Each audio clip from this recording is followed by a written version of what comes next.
Can you help her to explain what the problem I is? got a videotape. You can start. So, like we have calendars for scheduling meetings. So we used to follow Teama, which is a Google calendar. It was a paid calendar. And then some of us used to use Outlook, which is good for sending invitations. So there was always a confusion between which calendar to look for. And then if you go to Teama, we couldn't send invitations. It would never send us reminders. So that's the reason we had a small team. Dan, Yash and I, we discussed what to do about it. IT Direct helped us a little and we created a shared Atlas calendar on Outlook which helps us schedule, it helps us send invitations, helps us stay organized, and at the same time everyone in Atlas can see what's happening throughout the day. So even if you are not a part of that meeting, you can still see something's happening in Atlas or there's a code meeting going on. So you don't disturb people in the break room. So that helps us stay organized. That's all. My first day. Stop, really. So Ken has something to say, something big. So he'll explain you in detail about that.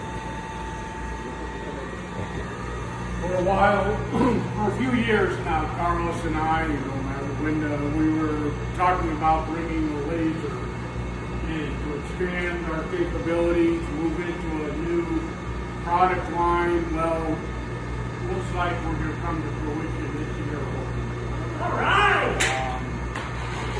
We started a preliminary meeting with Carlos, myself, and Rodney on discussing types of equipment, where, what type of equipment, and possibly things that we need.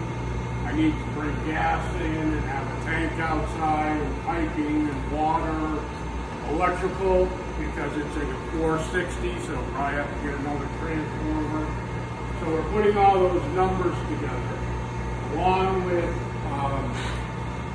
Josh and Sue are looking at funding, possibly through the state, to hopefully get some money for some grants to help with the cost of the equipment. We pretty well decided on the type of equipment and who we're going to purchase it from. And now what I've done is I've given Rodney the charge of figuring out where we're going to put this piece of the laser itself needs a space of approximately 40 by 20 feet. And it's a big piece of equipment. For those of you who don't know what a laser is, we'll be able to take a full sheet of material, put it inside the machine, and then a laser will come and cut out the parts. So instead of blanking on the presses, we'll be cutting out the parts, the blanks, the burring. Along with that will be a 5-axis press brake. I'm pretty excited, pretty amazing, the software they have now. That will require about a 10 by 10 space. Get rid of the antique press brake we have. But when you have a part with multiple bends, you'll have a screen that will show you how to put the part in the machine. Then, with your next bend, it'll automatically move stops and everything to do it. So a part with 5 bends, you could probably do in about a half a minute. Pretty amazing work. Along with that, I'm quoting to the aircraft again. Big package with approximately between 100 and 120 different brackets. It's pretty exciting. Some good work. There's a need out there for it. Not only that, it will expand our capabilities into other areas.